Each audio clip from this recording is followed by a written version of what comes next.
and yeah, to hopefully take the fear from people that it's difficult and complicated and stuff, which I don't think it is.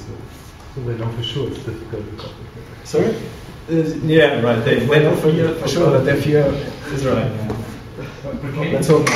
Like a custom version of the tutorial that just shows like 4 formats you need to know if you're working with the branches in your private repository.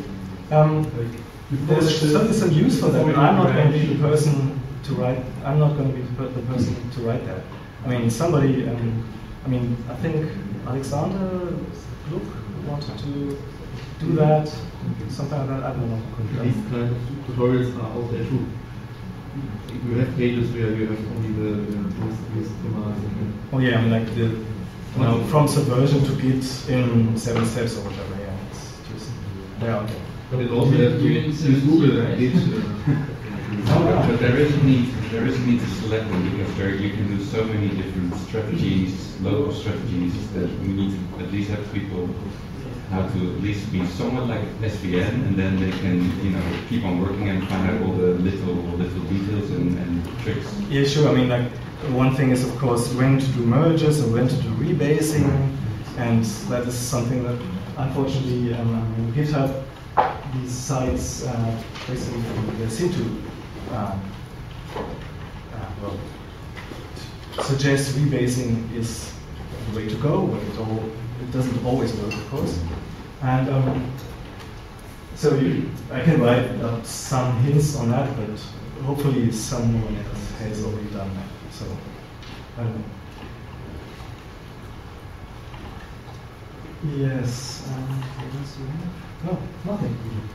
That's it. And well, I'm pretty sure there are questions to it, and I'd like to extend the discussion on the general. Let's not concentrate too much on the tools. We can talk about Git and other stuff, but the general idea: how do we want to develop in what kind of environment? Is the flow of information is that right? Or is that I don't know. Question about how do we track merges? For example, in local checkout, they have some changes coming from Haiku base repository, and some others. How do I know where they are from? Can you bug to know if it's from Haiku or from something else? Oh, in tracking. Yeah, no, my local copy. Something like well, in your local copy, it's pretty obvious where. I mean, you have them. Like, you have branches, which it's your responsibility basically to give them proper names. Like you have, whatever Haiku master, and you have GitHub master, and you have names that just describe your feature branches, and then you see that change sets are in specific branches, so you know. And if you merge, you have a merge change set that hopefully, you should, in the commit message for that change set, you should say what it's doing, like, merging in that feature branch that does and that and that. And so it is, of course, the tool is a bit, well, it's more powerful. And so you can really rank things, of course, no problem there. But so you really have to, for instance, you have to make sure that the names are right, so that you know what did they mean if you have the repository half year back. That's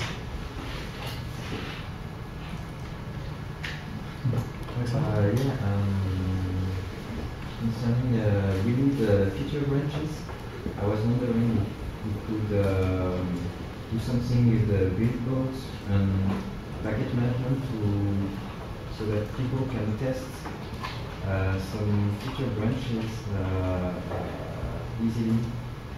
For example, you work on a new component and you need some public testing, but you're working in a feature branch, and how could we integrate in our workflow to make things easy for the public. Yeah, I mean, we could. That pretty much is a resource question. Like, we have to allocate a resource. I mean, it's a good idea to have a billboard in the first place. I mean, somewhere sooner or later it'll run on Baron, I think, and then we could make it possible for external repositories, GitHub repositories, most probably, to just register there and register specific branches there. But that really, it just depends on how much load that will produce. If you have 10 feature branches that get built, that see many changes, so the build-bot is running all day, that won't work. I mean, we would have to find a way. Maybe it could be started by pull requests or something. Or a real It's human. not a pull request, at least you prepare a build and, well, then you can decide by checking if it actually works. Or we get a real human to maintain a hyper experimental suite. Because, you know, you can also kick stuff out of it. Yeah, I mean, I'm pretty sure we can find decent solutions for that. I mean, it's just we need. The problem is we haven't gotten the build-bot infrastructure set up to include external things, as far as I know. I mean, like, I don't, and that's the first priority, of course. We need that for our own code. We need that for working, and if that works, and we still have resources, then we can integrate other stuff. And obviously, Buildmatic isn't actually Buildbot, it's more of a giant hack. Well, still does the job. That's all thoughts. But then, if we really need to scale it, well, I think SUSE offers build servers for. Oh yeah, we build can actually farms use for- that for our infrastructure. Yes. And it's decent. It works really nice and really fast because they have so many different. We just need to have some way to make them, well, make this better. Yeah, I'm not. It's going to be a lot of work to get Haiku integrated. Yeah. You know, they have system images and they install packages into there, so they expect a package manager. Yeah, that's the way we do it. So. Once we're done with the package management, we can maybe check that out and try. So let's set the switch date. Yeah. Back to the what was it?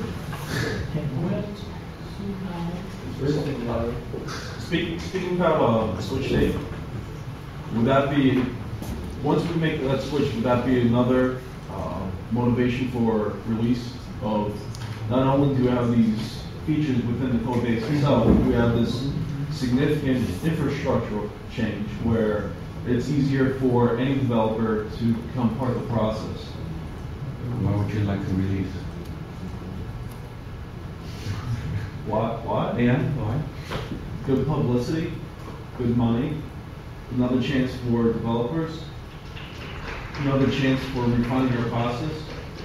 You know, it's also a checkpoint for third-party people to pin onto. And And say my version works for this release, and then it will only work for that release.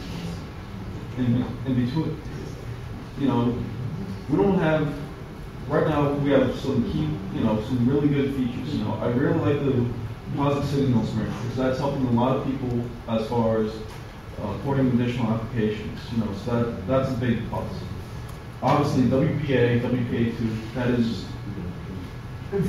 personally, if that alone would be reason for me to take a week off and, help this, because it feels like every time we have a release, that's one comment that's very, very common of, I would like to use this, for my netbook, for this, that, doesn't have this.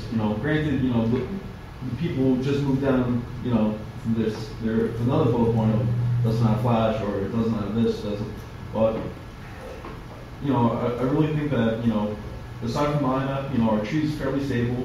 We have some decent additions. You know, we even have updated GCC, some updated drivers. So I like releasing software. You know.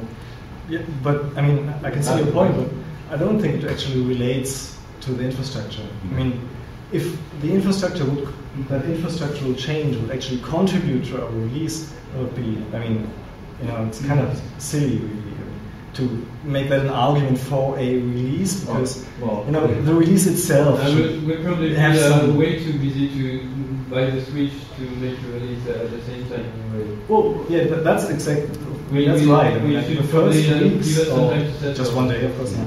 The first weeks probably are. But maybe it would be a consideration to say, all right, we do this release with the known process, so that then afterwards we can do this infrastructure switch and figure out the new way of working, and not have to delay the release because we've already done it.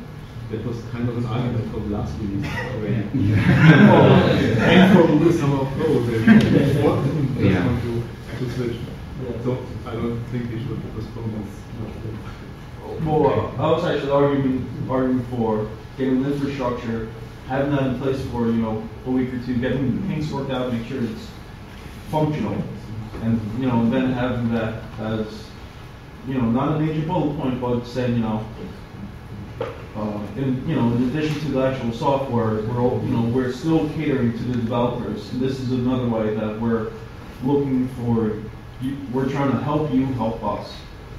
But then why not tag this onto the real release when we actually have some things we want to put together, and then publishing it as this is our first Git release. Hooray. Yeah, exactly. I mean, I don't see the relation between the two. It's worth a comment, of course, and when we do a release, and by the way, our we've changed to Git development model, whatever. So now, but it doesn't have anything. Well, For the end user. no content. It doesn't provide any content to the release.